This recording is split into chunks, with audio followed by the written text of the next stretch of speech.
Okay, so moving on. So I talked about a little bit about the mucus plug, the little kind of clump of mucus that closes off the cervix, and that's what keeps like infection out and stuff like that. That can kind of come and go when you get closer to the end of pregnancy. Like somebody might say, "Oh, I lost my mucus plug," and it might come out in a huge clump, or it could just be like a little bit of strings of mucus and things like that. Oh. So it can kind of, it's not usually a huge indicator of labor that's going to happen, but bloody show is also a mucousy blood. It's part of the mucus plug? It's mucus that comes out with blood tinge to it. Okay. And that is usually, if it has a substantial amount of blood in it, that's usually an indicator that labor is going to start in about the next 72 hours or so. Oh, okay. So it's a good thing to tell like your midwife or something like, "Hey, I had bloody show this morning," and like they're like, "Oh, okay," like be on high alert. Okay. So premature rupture of membranes versus spontaneous rupture of membranes versus artificial rupture of membranes. These are all different types of membranes. Break it down.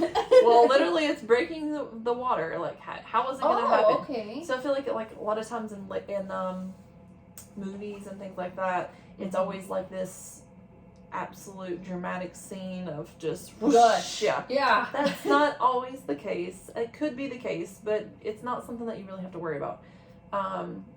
You can leak water the last few weeks of labor, or not labor, I'm sorry, the last few weeks of pregnancy. But premature rupture of membranes is when your water breaks before like 37 weeks. So this is going to be a reason to go to the hospital or to the birth center or tell your midwife, because usually if it's before 37 weeks, they're going to send you to the hospital anyways, because the baby's lungs are not going to be fully developed and they may need additional support. Okay. So it's something to tell your midwife. Or if you think that your water broke, because sometimes people aren't sure, they're like, "Oh wait, did I pee myself?" Is that the tiny bladder? Yeah. Okay. Or there are usually your midwife or the birth center or whatever has like I know where I work, we have like a roll of tape, and I cannot think of the name of it right now. But it's just like a piece of tape that we wrap around our finger, and we just stick a little bit inside the vagina, and that tells you whether it's the pH of the vagina or pH of amniotic fluid. Okay. The name of it is on the tip of my tongue. But regardless, there's tests that can determine whether it's water or like maybe you had an accident, like you peed a little bit, or maybe it was mucus or whatever. Okay. And then artificial rupture of membranes, that's another intervention that may be used by your midwife at home, birth center, or in the hospital. And it's something that you can kind of opt out of.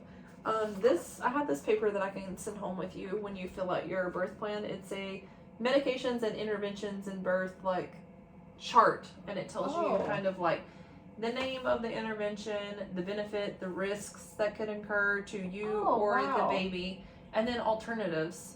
And this even has like different phases of labor and things like that. When you're in active transition, what options for your placenta?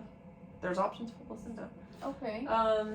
All of that. So it kind of breaks it down and it tells you like what are the benefits, what are the risks, are there any alternatives?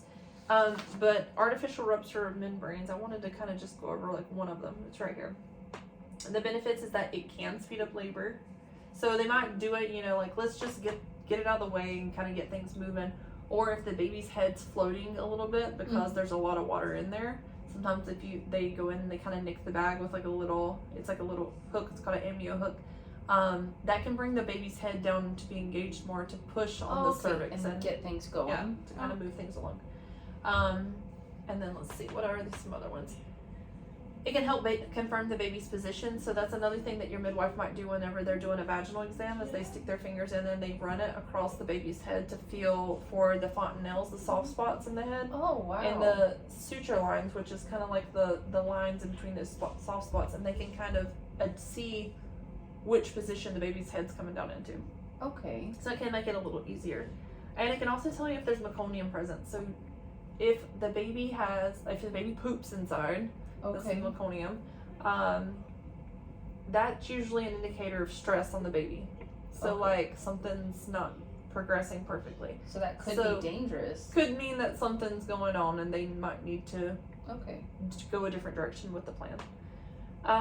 Let's see, and it also allows for internal monitoring. So they put a little probe on the baby's scalp, and that's how they can monitor the baby if they can't get a good read on the belly. Okay. But the risk to the mom for artificial rupture membranes is that it can impede labor by increasing difficulty for the baby to turn, because once the baby's head comes down into a position, if it comes in a wonky position, Mm-hmm.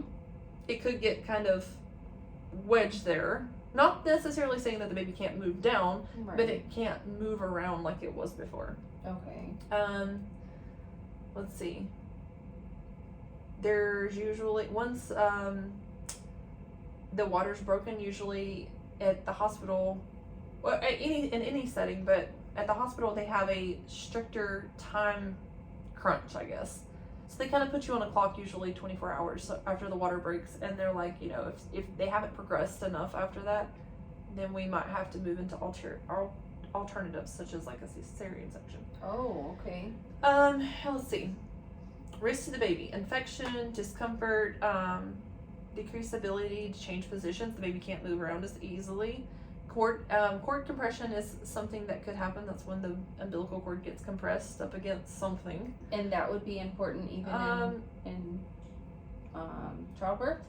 Yeah, I mean, if the baby's cord's compressed, that can cause fetal distress in the Oh, baby. okay. Oh.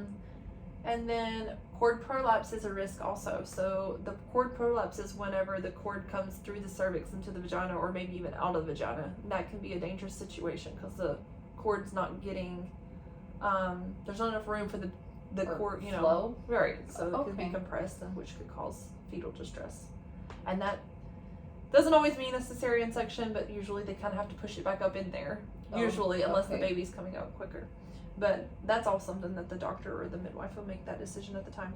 And then the alternatives, you want to think about alternatives to the artificial rupture membranes, are just moving around to get the baby in a better position, Okay. and exercises to aid in the baby's position.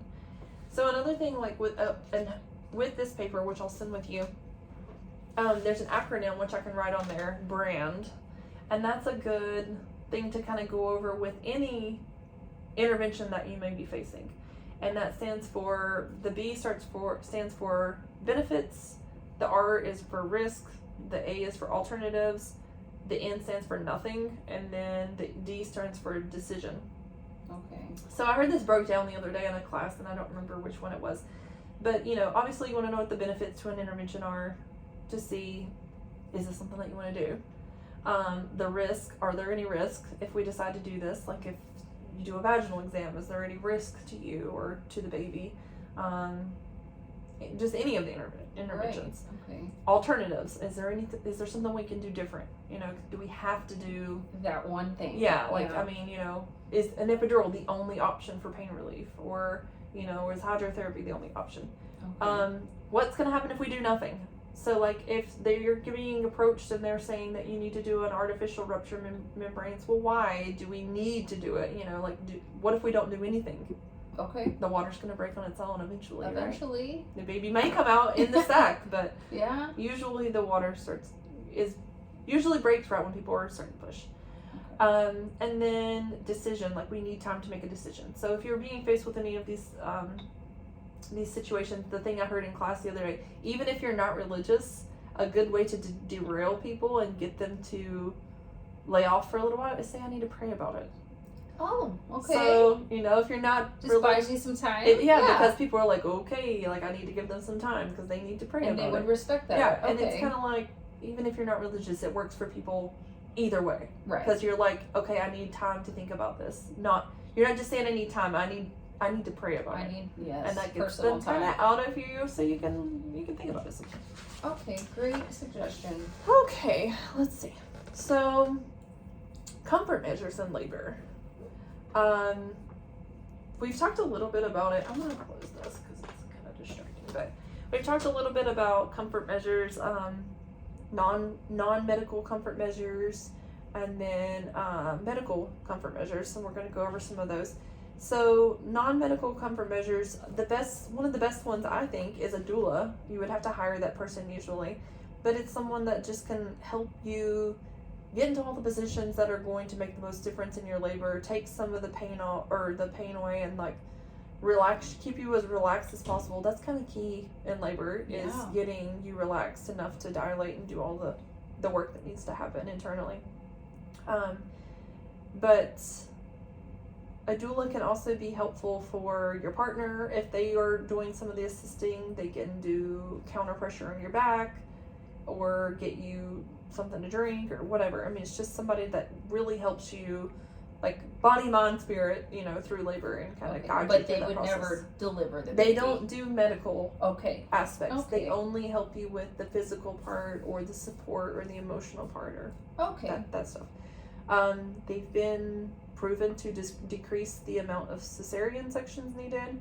They've been proven to have a shorter labor and less likely to require medical pain relief, and even higher APGAR scores in babies.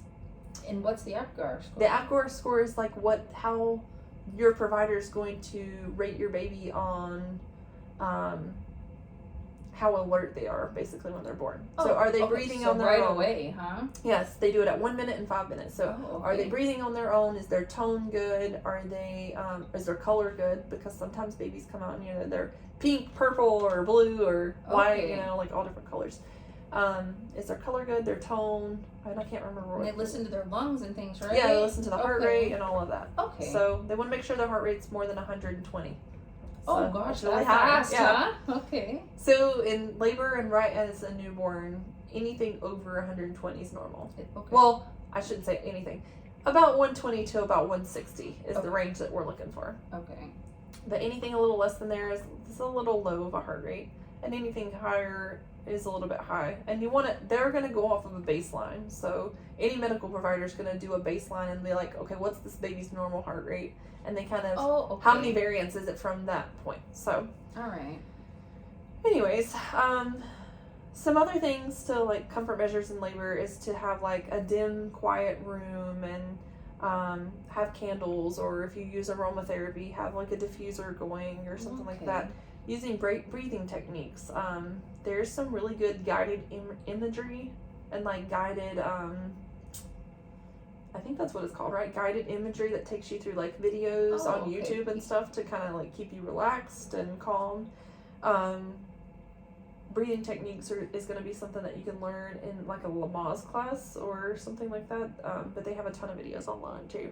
Okay. All those things are going to keep you relaxed. And so like normal respiration rate for adults is about 16 to 20 breaths per minute. Okay. So a good breathing pattern to keep you relaxed is like keeping it to like 6 to 8 breaths per minute. Oh gosh. Yeah. Really long inhales and really long exhales. Mm-hmm. So if you can slow it down to like that, first of all, you're giving your baby like a ton of oxygen, which is great. Helpful. Because if you're hyperventilating during labor, like that's not helpful. The baby's doing it too. And then the baby's not getting good oxygen, and that could cause fetal distress. And you are the baby's lifeline until the baby's born. So you want to take those real deep cleansing breaths to give the baby oxygen. Visual aids is a good thing. Like if you could pick out like a focal point in a room, especially during contractions and things, and like just focus on that one point. So like this dark spot, on this dresser or something like that, and you just focus on that one point. That can be helpful during labor. Having the TV going in the background, some people like that, some people don't. Yeah. Or having music going, relaxing music. Massage, if you can get your partner or your doula to do massage, or counter pressure on your back if there's back labor. Okay. That can help. Back labor is usually a cause of a posterior baby. So when your spine is up against, the baby's spine is up against the maternal spine. Oh gosh, okay. So that pressure together is usually what causes back labor. So when the baby's in a better position, it's turned a little. And the doula can help. And the doula can help change the position of the baby. Usually in the better position. Gosh.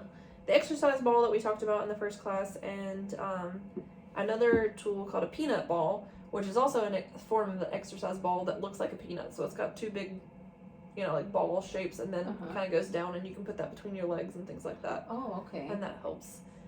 Sitting on the toilet. A lot of people like to labor on the toilet because you're in a comfortable position for pushing. Yeah. And also, it's like you don't make a mess, you know, things like that. But that's a place where people have babies often, actually. Oh, gosh. Movement, walking, lunges, squats, moving your body is good during typically labor. Just makes your body feel better. And in labor, you're moving, shifting to get the baby in the best position, and that can be helpful. A rebozo is it's like a long scarf, and you can do a lot of things with it. The doula can help you with it, or your partner. You can watch videos. You can put it up underneath your belly and kind of over your shoulders, and that can help you do belly pressure off. Yeah, it takes the pressure off, or it can help you do a abdominal tuck, which pulls your belly up and kind of tucks the baby down into your pelvis a little better. Oh gosh.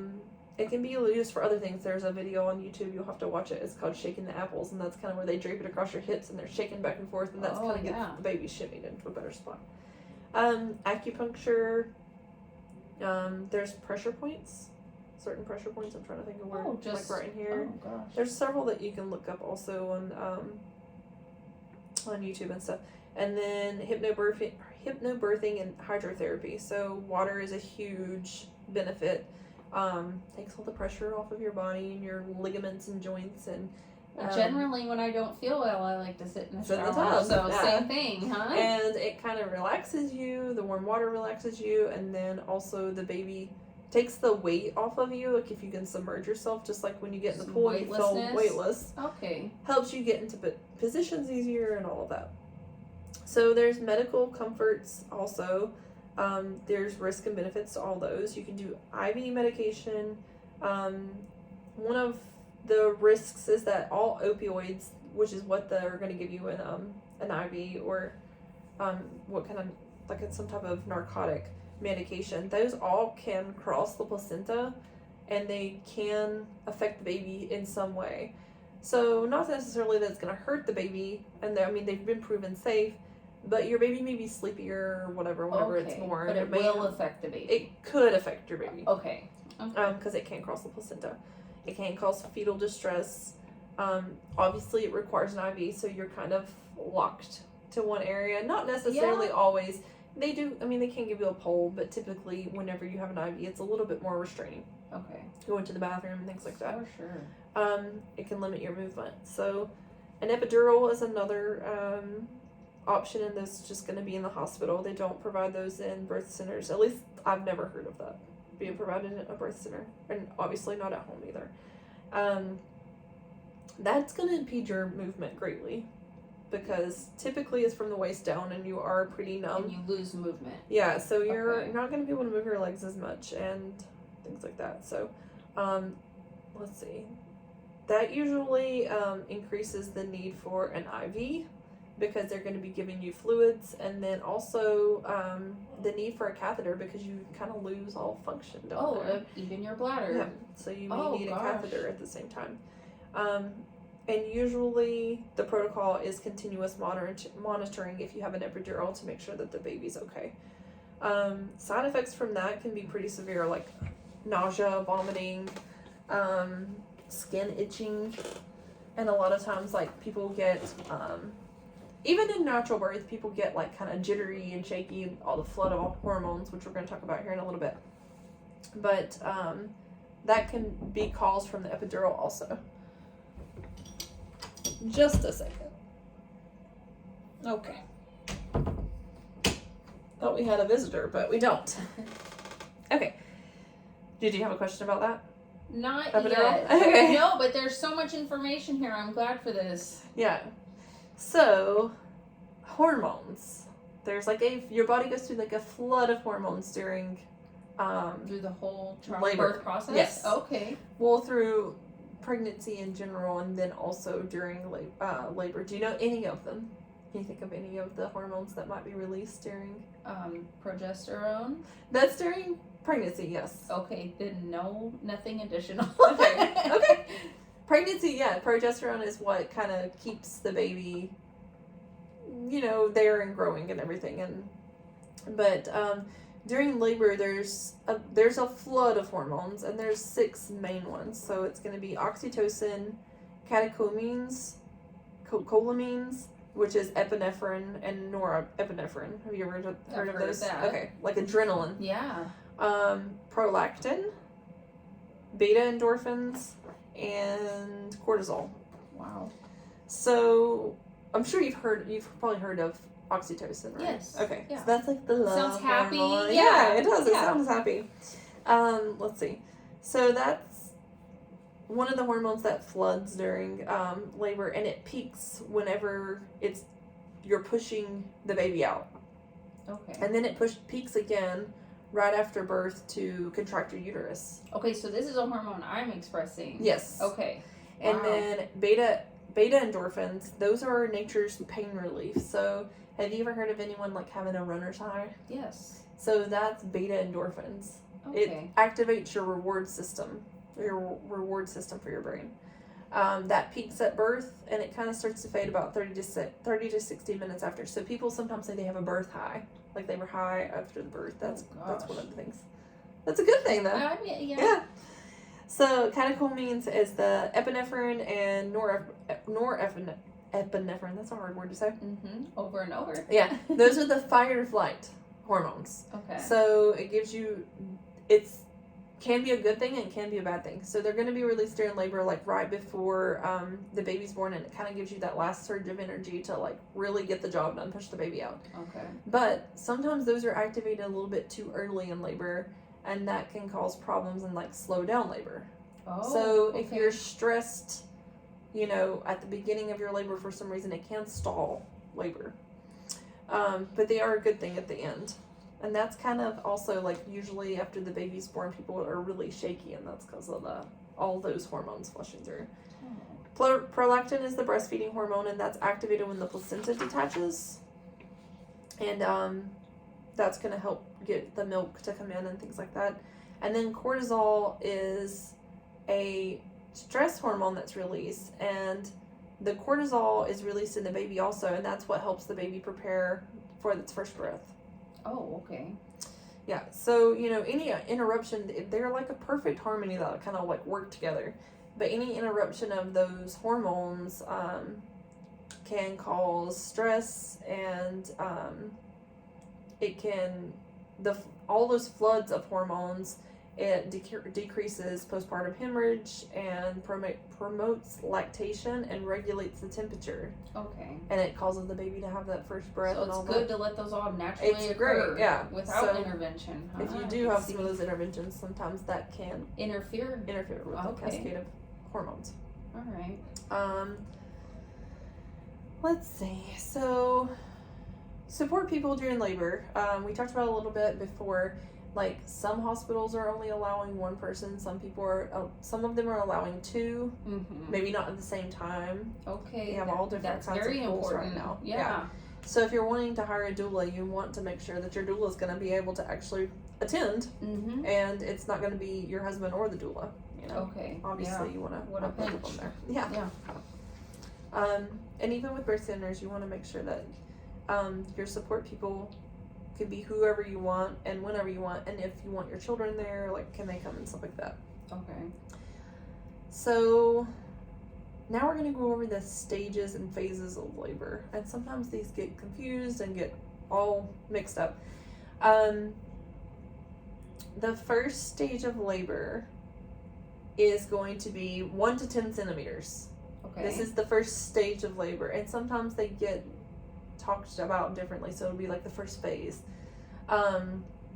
This is when you're having contractions and the baby is coming up to crowning, and that can also be broken down into 3 more sections. Oh gosh. 3 phases. Okay. Yeah. So a lot going on here. We talked about it a little bit before. The first phase is the latent phase, and that's from 1 to 5 centimeters. Okay, these are when contractions are really sporadic. They're happening all over the place. Like you may have one and then you have one 20 minutes later, or even more sporadic than that. And they're only lasting for about 30 to 60 seconds. So you may have one and then you don't have one for a little while longer. You can breathe through these contractions. Usually you can kind of talk through them. Some people are doing their own little thing, like going about their day as if it's normal. Life resumes as normal. You're eating, drinking, showering, walking around, maybe going out shopping or something. Like, you can handle that out in public or whatever. And that may start with bloody show, and it may start kind of like period cramps. Okay. So you're like, oh, is this really it? Happening? Or is this like a, is this pretend? Be a good time to tell your midwife you're having some of those having some of those symptoms. Or if you're having a hospital birth, at this point, it's really not usually necessary to tell them. It's more the active phase is when you call them and tell them, hey, I think I might need to come in. Okay. And they'll reassure you, yeah, it sounds like you should. So the second phase of the first stage of labor is called the active phase. This is when you're going from 5 to 7 centimeters. So okay, from like things are getting serious. Yeah, right here to here. Okay. This is when contractions become a little bit more. They take more of your energy and more of your. And they're more consistent? Yes, we're getting more consistent at this point. They're about 45 seconds to 60 seconds long, and about every 5 minutes you're having these. So I would know I was in labor at that point? You should know, like, okay. Or, there's tons of contraction timers on, like, apps now. Oh, okay. It's, like, super easy. So you would just start the timer whenever a contraction starts, turn it off when it stops, and that's going to give you a duration, and it's going to tell you the time in between contractions. Okay. And that's just good to keep up to date with your midwife or whatever, and be like, hey, they're getting about 5 minutes apart. Usually that's when you want to be wherever you're planning to give birth. Okay. Or you want to be apart? getting about there. Okay. Yeah. They're lasting about a minute long. They're taking more of your attention. Okay. To kind of breathe through them, and they're about every 5 minutes. So this is when you're going from 5 to 7. But if you're going to a birth center, you probably want to get to the birth center. If you're having a hospital birth, you probably want to make your way there. Okay. So in the third phase, which is the transition phase, this is when things are getting more intense. Okay. This is usually, it's usually, the good news is that it's usually the shortest part of labor. All right. But you're going more from like 8 to 10 centimeters. And they take all of your focus. Like, if someone's talking in the room, you may be completely zoned out and just like don't focusing. Even hear them. Yeah, focusing on that contraction. Okay. Only. Wow. You feel an increase of pressure and may feel the urge to push, or you may feel like you have to poop. Oh. It's so common is that somebody will say, "Oh, I feel like I have to poop." Like, that's okay. It's happening when things are moving that direction. Everything feels like it's coming at the same time. You know what I'm saying? Mm-hmm. And like I said, although that's the most intense part, it's usually the shortest. But usually this is when people are like, I can't do this anymore. Mm-hmm. And that's when we know, put gloves on, because the baby's coming. Oh, gosh.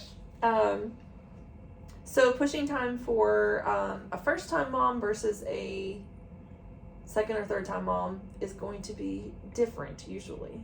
Usually a first-time mom's going to push anywhere between an hour and a half. And that's normal. Usually with a second, third, and so on baby, the pushing time can go from like 1 to 10 minutes. I mean, it can be super fast. That fast. It's just like, oh, I feel like I need to push, and then baby's coming. Okay. Usually, that's not always the case, but I mean, right. Generally speaking, second babies come really fast. We have a hard time getting there sometimes for second babies. And pushing with a first-time mom versus a multiple, we would actually call it a multip, primip versus a multip, which is a first-time mom versus a more children. They can have what we call the turtling effect whenever they're pushing, and that's when, let me see where I wish I had a baby with me, but I don't. I can act like this is the baby's head. Okay. This roll of tape. So the baby's going to come down, and it's making all these adjustments, and it's turning, and pushing slowly, not necessarily pushing slowly, stretching slowly is actually a good thing. You might come down a little, and a little bit more, and a little bit more with each push, and then when a contraction goes away, you're wanting to, save all your energy, and you're breathing or whatever, and the baby can kind of move back up a little bit. Oh, gosh. But each time you have a contraction and you're giving those 3 long pushes or however many pushes you're you're pushing the baby down a little bit more, and then it might go back a little bit. But you're stretching slowly, and that's good because you don't want to tear anything, you know. Oh, Slower okay. is better. So it's a little bit more, and we call it like a turtling effect. But slowly stretching is better than fast stretching because fast stretching usually turns into tearing. Tearing. Oh, okay. So once the baby is born, skin to skin's the best thermoregulator, and that's going to help release hormones, and it's just good for you, good for the baby. So if you can get the baby on your skin right away, that's and optimal. Me, of course, but my partner also. Oh yeah, anybody skin to skin, but Okay. yeah, the partner's good too. They can get the smells and they know their sounds already because they've listened to them in the. Okay. And then we talked a little bit about the delayed cord clamping and the benefits of that. A third of the baby's blood is still in the placenta when the baby's born, and allowing that blood to flow back into the baby is only going to be beneficial. It's going to have more red blood cells and less jaundice and things like that. It's going to only be beneficial. There's only certain times where, like if the baby's having difficulty breathing or something like that, that you might not be able to do delayed cord clamping. But even with like extra stimulation with the baby and things like that, that can all be done on your chest with the cord still intact. Oh, okay. So it's that far, huh? Yeah, and it's funny because like I feel like in movies and stuff, they're always like, if a baby's born somewhere where it's not supposed to be, like in a car or something, like cut the cord or get a shoestring, you know, like to clamp the cord off. It's not really necessary. Yeah. Okay. So you don't really have to cut it right away. So we've gone through the first stage of labor. That's 1 to 10 centimeters. Let's see where my second stage. The second stage is actually, I've kind of skipped over that, but that's actually the birth of the baby. And your baby is going, like, I'll have to use my tape roll here. Okay. I should have blew up a balloon, you know, like a little balloon. I don't know if I can do that here. Yeah. These balloons were so tiny. Good luck. Oh, that's a little big. Might be good because it'll be flexible, you know. So now I have a baby head here. I'm gonna put some eyes on him. I don't have a baby. I had a baby doll at the birth center, and I don't know what happened to it. Somebody took it. Okay, I should have wrote some eyes on him or something, but let's see. My baby's face is going to be facing the spine. The spine? Okay. So the baby's going to come down into the birth canal. Remember I told you this is like engaged right here. Okay. So right there at those ischial spines, that's going to be engaged. And then it's going to be a +1, +2, +3, and so on. But when the baby comes through and rotates all the way through the pelvis, finally makes its descent out, it's going to do something called a restitute. And that means that, so we have the baby's head's out, but the baby's shoulders are this way. Oh, okay. And so when he comes down and his face is facing toward the back, it's going to restitute either one way or the other, typically anyways. And the baby's going to turn so its shoulders line up with its body. Okay. While So then, still in the Yep. birth canal. All this happens Okay. while it's just the head out. So then when the baby's turned, usually one shoulder will pop out on one side and then the other shoulder pops out on the other side. And then And that's pretty easy after that. Yeah, it's kind of easy, smooth sailing after that. The rest of the body just comes out after that. So yeah, it's going to make all these turns, twists and turns to get down through here. And it naturally does that? Yeah. Okay. Yep. Moves about Wow. different ways, and then once it's out one shoulder and out the other. All right. So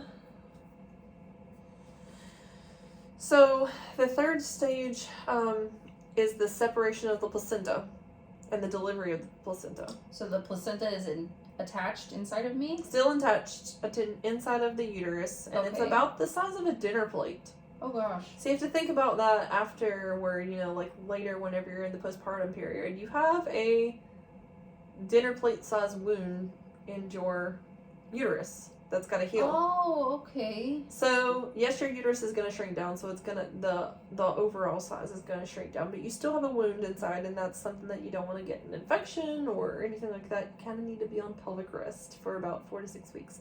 But your midwife will talk to you more about like necessary steps for that. But when the baby comes out and all that oxytocin's going and stuff like that, if you can get the baby to breastfeed if you're going to breastfeed, that can help initiate oxytocin also, and that's going to get the uterus to clamp down on size and get it to stop bleeding as much. Oh. And sometimes they also do like a massage on the fundus, or fundal massage is what it's called. Okay. Where they're going to massage the uterus down. So that's the third stage of labor. So your midwife or doctor is going to estimate blood loss. So about... in any situation? Yeah, like when the baby's born, they're going to estimate it, and then anytime, for like the first hour or so afterward, they're going to make sure that like the blood loss is slowing down. But anything between like 200 to 400-ish, 300 cc's of blood loss, and this is just an estimate because we're not measuring anything really. In the hospital, I think they do measure, like, they weigh Chuck's pads and things that's going to be underneath you. Okay. And that's how they get an idea. But the estimated blood loss, once you get up to like 500 range, the cc's, that's an adequate amount of blood loss. And then anything beyond that becomes like a hemorrhage that might need to be, you might need medication for that to slow down. Oh, okay. So, lacerations. So if you have some tearing down there, that's going to be something that, and I had another experiment I wanted to do, which let's see. I think we've gone over all the anatomy. I can use this. Okay. So I'm going to fold it a couple times. So when we were talking about the episiotomy earlier, let's see if I can even rip it. So you saw how that was kind of hard for me to rip, right? Yes. So the tissue, if I'm trying to put a tear in it, it's like, I'm having to really pull. Well, the vagina is made to stretch, like obviously, so babies come through them all the time without tearing. Right. So if they used to think that making a straight cut was easier to repair because you're bringing together two of the same piece, straight lines. Okay. Yeah. However, there's a lot of most births can get away without any lacerations.